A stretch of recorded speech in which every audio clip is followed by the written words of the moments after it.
శ్రీమాత్రే నమ. జయ గురు దత్తాత్రేయ నమ.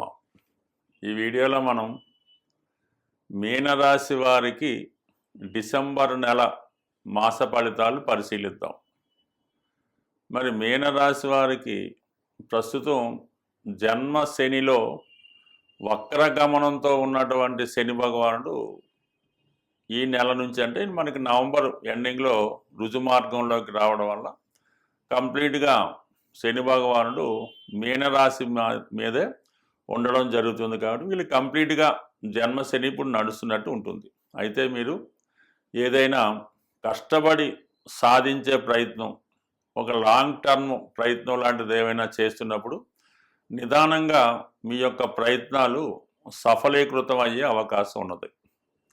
అయితే చిన్న కష్టానికి పెద్ద లాభం పొందాలన్నా, కష్టపడకుండా లాభం పొందాలన్నా, కలలు కంటూ ఇంట్లో కూర్చున్న వాళ్ళకి శని భగవానుడు మరింత ఇబ్బంది కలిగించే అవకాశం ఉంటుంది. కాబట్టి మరి ఈ సమయంలో అంటే శని భగవానుడు రుజుమార్గంలోకి వచ్చాడు కాబట్టి మీరు ఎంత క్రమశిక్షణతో, ఎంత కష్టపడుతూ, ఎటువంటి బలహీనత లేకుండా, చిన్నపాటి మైనస్ కూడా లేకుండా ఉండి మీ కర్తవ్యాన్ని మీరు జాగ్రత్తగా నిర్వర్తించినప్పుడు కంప్లీట్గా మీ యొక్క సక్సెస్ అనూహ్యంగా పెరిగే అవకాశం ఉంటుంది.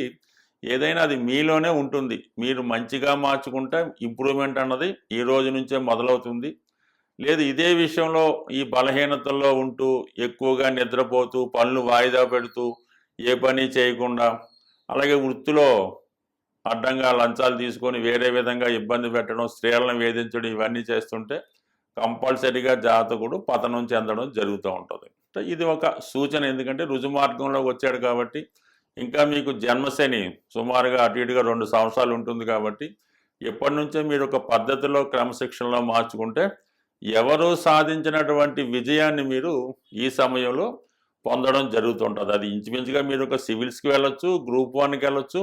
ఏదైనా క్రమశిక్షణతో వర్క్ చేస్తే మాత్రం ఫలితం మాత్రం మీకే నెంబర్ 1గా వచ్చే అవకాశం ఉన్నది. అంటే గురువు కూడా ఇప్పుడు రాష్ట్రాధిపతిగా ఉన్నటువంటి గురువు, అంటే డిపాజిటర్ అంటారు, ఇప్పుడు ప్రస్తుతం పంచమ స్థానంలో ఉచ్చ స్థితిలో ఉన్నాడు.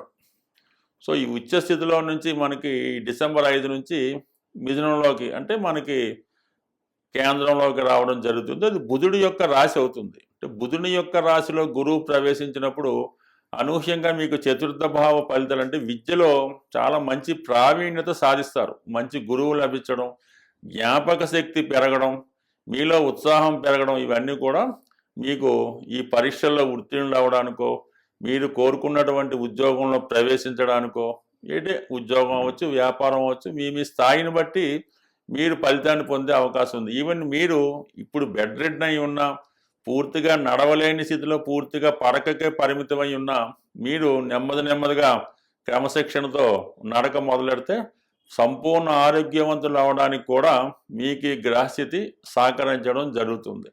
అయితే 12లో ఉన్నటువంటి రాహువు ఇతరుల మాటలు వినడం వల్ల, చెప్పుడు మాటలు వినడం వల్ల మిమ్మల్ని ఉపయోగించుకోవాలనే ఉద్దేశంతో మిమ్మల్ని చాలా మంచి మాటలు చెప్తూనే మిమ్మల్ని ప్రలోభపరుచుకునే విధంగా కొంతమంది మిమ్మల్ని మోసం చేయాలని ప్రయత్నం చేస్తుంటారు.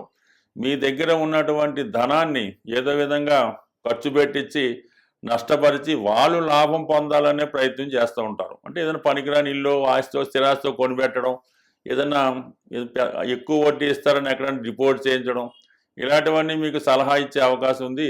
ఏదైనా అత్యాశకు పోవడం వల్ల, ఇతరుల మాటలు వినడం వల్ల నష్టపోవడం కూడా జరుగుతుంటుంది. చాలా జాగ్రత్తగా మీరు ఆలోచించవలసి ఉంటుంది. అత్యాశకు పోవడం వల్ల కూడా ఈ సమయంలో మీరు నష్టపోవడం జరుగుతూ ఉంది. సో మిగతా గ్రహాల పరిస్థితి అనుకూలించినప్పుడు ప్రస్తుతం ధనాధిపతి కుజుడు భాగ్యస్థాన సంచారం, కొంతవరకు కుటుంబ విషయాలు, ఆర్థిక విషయాలు అనుకూలంగా ఉంటాయి. డిసెంబర్ 7 తర్వాత కుజుడు దశమ స్థానంలో దిగ్బలుడై ఉండడం వలన ఉద్యోగ ప్రయత్నాలు ఫలిస్తాయి. వ్యక్తిగతంగా మీకు కానీ, మీ కుటుంబంలో ఒకరికి కానీ ఉద్యోగ ప్రయత్నాలు ఫలిస్తాయి. దశమంలో ఉన్నటువంటి కుజుడు రాశిని వీక్షించడం వల్ల మీలో ఒక ఉత్సాహం కలుగుతూ ఉంటుంది. ఏదన్నా చేయగలనటువంటి ధైర్యంతో నెమ్మదిగా మిమ్మల్ని మీరు ఇంప్రూవ్ చేసుకోవడం జరుగుతూ ఉంటుంది. కాబట్టి తొందరగా మీరు ఎక్సర్సైజో, నడకో ప్రారంభిస్తే 100% మళ్ళీ రికవరీ అవ్వడం కూడా జరుగుతూ ఉంటుంది. అలాగే వృత్తిలో కూడా చాలా సమర్థవంతంగా ఉంటారు. రవి భాగ్యస్థానంలో ఉన్నాడు. దానివల్ల కొంతవరకు పెద్దవారి ఆశీస్సులు లభిస్తూ ఉంటాయి. కొంతవరకు పిల్లల యొక్క అభివృద్ధి ఆనందాన్ని కలిగిస్తూ ఉంటుంది. ఈ 15 వరకు రవి కూడా 15 తర్వాత దశమలోకి రావడం వల్ల వృత్తిపరంగా ఉన్నటువంటి సమస్యలు డిసెంబర్ 15 తర్వాత సాల్వ్ అవుతాయి. ఏదో కారణాల వల్ల మీరు ఉద్యోగం పోగొట్టుకున్నా, ఉద్యోగంలో సస్పెండ్ అయి ఉన్నా, ఈ విద్యార్థులు పరీక్షలో తప్పిపోతున్నా తిరిగి మళ్ళా మీరు పుంజుకొని ఈ డిసెంబర్ 16 తర్వాత పోగొట్టుకున్న ఉద్యోగాన్ని తిరిగి సంపాదించడం, పోగొట్టుకున్న పరపతిని తిరిగి సాధించడం జరిగే అవకాశం ఉంది. అలాగే శుక్రగ్రహం ప్రస్తుతం భాగ్యస్థానంలో ఉంటూ నెమ్మదిగా మరి దశమ స్థానంలోకి రావడం, ఎస్పెషల్లీ కుజుడు ఈ శుక్రగ్రహం ప్రస్తుతం శుక్రమౌఢ్యం వల్ల కొంతవరకు స్త్రీలతో విరోధం రావడం కానీ, కుటుంబ సంబంధించిన విషయాల్లో కొన్ని వార్తలు మీకు ఇబ్బంది కలిగించడం కానీ జరిగే అవకాశం ఉంది. బట్ స్త్రీలతో వ్యవహరించినప్పుడు చాలా జాగ్రత్తగా వ్యవహరించడం మంచిది. బట్ ఏది ఏవైనా మన మీనరాశి వారు జన్మశని ప్రభావం నుంచి తప్పాలంటే నిరంతరం ఈశ్వర ఆరాధన కానీ, విష్ణు సహస్రనామం వినడం కానీ, వీటన్నిటికన్నా బెస్ట్ ఏంటంటే మీ కుటుంబంలో ఎవరైతే బాగా వృద్ధులు పెద్దవాళ్ళు ఉంటారో వాళ్ళని ఏదో విధంగా సేవించి వాళ్ళని ఒకసారి మంచి చెట్లు కనుక్కొని వాళ్ళకి ఏదో చిన్నపాటి ఏ బిస్కెట్లు చాక్లెట్లు అలాంటివి ఇచ్చి వాళ్ళని సేవ చేయడం వల్ల, అలాగే మీరు ప్రతిరోజు ఉదయమే సూర్యోదయానికి ముందు లేచి ఒక అరగంట నడక వాకింగ్ చేయడం వల్ల కంప్లీట్గా ఈ జన్మశని ప్రభావం నుంచి తగ్గుతారు. ఇవన్నీ చేయలేని వారు కేవలం విష్ణు సహస్రనామం వినటం వల్ల కూడా మిమ్మల్ని మీరు సంస్కరించుకొని మంచి మార్గంలో వెళ్ళటం వల్ల మిగతా గ్రహాలన్నీ సహకరించి మీరు విజయం వైపు పయనించే అవకాశం ఉంటుంది. స్వస్తి. శ్రీమాత్రే నమః. మన జాతకం ఎంత అనుకూలంగా ఉన్నా, జరుగుతున్నటువంటి దశలు కానీ గోచారం కానీ అనుకూలంగా ఉన్నప్పటికీ కూడా కొన్ని ముఖ్యమైనటువంటి పనులు, అంటే ఆ కుటుంబంలో పిల్లలకి ఉద్యోగాలు రాకపోవడం, వివాహం జరగకపోవడం, ఎంత కష్టపడినా అప్పులు పెరిగిపోవడం, ఇవి జరుగుతూ ఉంటాయి.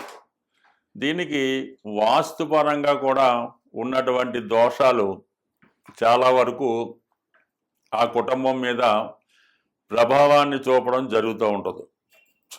ప్రధానంగా ఏదైనా మనం ఇల్లు కట్టుకున్నప్పుడు చిన్న వాస్తు దోషాలు ఉంటే అవి 7 సంవత్సరాల తర్వాత వాటి ప్రభావాన్ని చూపడం జరుగుతూ ఉంటుంది. మేజర్ దోషాలు లాంటి ఏమైనా నైరుతి దోషాలు అలాంటివి ఉంటే ఇల్లు కట్టిన 6 నెలల తర్వాతే వాటి ప్రభావాన్ని చూపడం జరుగుతూ ఉంటుంది.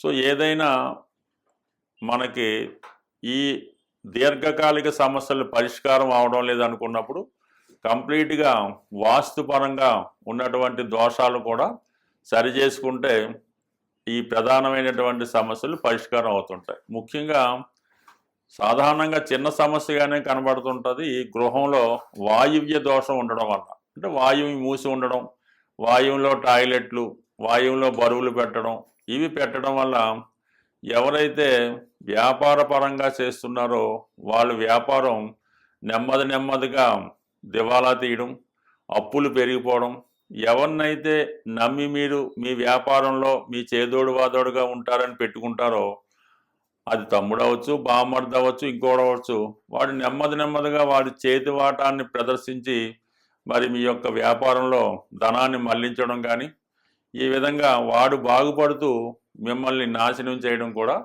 జరుగుతూ ఉంటుంది. ఇదంతటికీ కూడా వాయువ్య దోషం కారణమవుతూ ఉంటుంది. అలాగే ఉద్యోగస్తులు కూడా చాలా వరకు లంచాలు తీసుకొని పట్టుబడడం, జైలు పాలవడం కూడా ఈ వాయువ్య దోషం వల్ల అవకాశం ఉంటుంది. చాలా వరకు ఆ కుటుంబంలో మనసు స్థిమితం లేని మానసిక వికలాంగులు కానీ, అలాగే ఇంటి మీద శ్రద్ధ లేకుండా గాలికి తిరుగుతున్నట్టు ఉన్నా అది వాయువు దోషంగానే భావించి ఈ వాయువ్య దోషాన్ని సరిచేసుకోవడం వల్ల అటు వ్యాపారం పుంజుకుంటుంది, కుటుంబంలో ఏ పని పాట లేకుండా ఉన్నవాళ్ళు పని మీద శ్రద్ధ పెంచుకుంటారు. అలాగే కొద్దిగా మెంటల్ ఇన్బ్యాలెన్స్ ఉన్నవాళ్ళు కూడా వారి సామర్థ్యాన్ని పెంచుకొని బాగుపడే అవకాశం ఉంది. కాబట్టి ఎంతో ఖర్చు అవుతుంది, కానీ ఒక్కసారి ఇటువంటి ప్రధాన సమస్యలు ఉన్నప్పుడు మంచి వాస్తు సిద్ధాంతం చూపించి వాస్తు సరి చేసుకోవడం మంచిది. లేదు అది వాస్తు సరి అవ్వదు, అది న్యాచురల్గా ఏర్పడింది అన్నప్పుడు వేరే ఇంట్లోకి మారడం వల్ల కూడా మీరు దీని నుంచి బయటపడవచ్చు. అయితే వాస్తు ప్రభావం అనేది ఇమీడియట్గా మాత్రం చూపించదు. నెమ్మది నెమ్మదిగా దాని ప్రభావాన్ని చూపిస్తుంది. బట్ ఏదైనా మాత్రం ఫలితం మాత్రం పక్కాగా మంచిగా వచ్చే అవకాశం ఉంటుంది. అందువలన ఎంత గోచారం బాగున్నా, జాతకం బాగున్నా, వ్యాపార పరంగా నష్టాలు, నిరుద్యోగ సమస్యలు ఉంటే కంపల్సరిగా ఈ వాయువు దోష ప్రభావం అక్కడ ఉందనే చెప్పొచ్చు. ఏ కుటుంబంలో అంటే ఏ గృహంలో వాయువు దోషం ఉంటుందో అక్కడ ఆగ్నేయ దోషం ఉంటుంది. ఈ ఆగ్నేయ దోషం వల్ల ఏంటంటే స్త్రీలు ఎక్కువగా చెప్పిన మాట వినకపోవడం, అమ్మాయిలకి పెళ్ళిళ్ళు అవ్వకపోవడం, భర్తకి వ్యసనాలు ఇవన్నీ జరిగే అవకాశం ఉంది. కాబట్టి ఎక్కువగా వాస్తుని కూడా సరి చేసుకుంటే జీవితం కూడా సెటిల్ అయ్యే అవకాశం ఉంటుంది. బట్ చిన్న చిన్నగా వాస్తుకైతే పెద్దగా ఏం పరిహారాలు ఉండవు. పరిహారమైనా పెద్దగా పనిచేయదు. దానికి శాశ్వతంగా ఆ వాస్తు సమస్య సరి చేసుకుంటేనే వాస్తు సరి అవుతుంది. మనం నివసిస్తున్నటువంటి గృహం సరైనటువంటి వాస్తు విలువలతో ఉండి నియమాలు పాటిస్తూ ప్రతిరోజు పూజ పునస్కారాలు చేసుకుంటే మన జాతకం కూడా మంచిగా తన ప్రభావాన్ని చూపించే అవకాశం ఉంది. బట్ ఏదైనా ఇల్లు ముఖ్యం, వాస్తు ముఖ్యం, ఇల్లాలు ముఖ్యం, అలాగే మన అదృష్టం కూడా ముఖ్యం. బట్ ఏదైనా మన ప్రయత్నం బట్టి ఫలితం సాధించవచ్చు.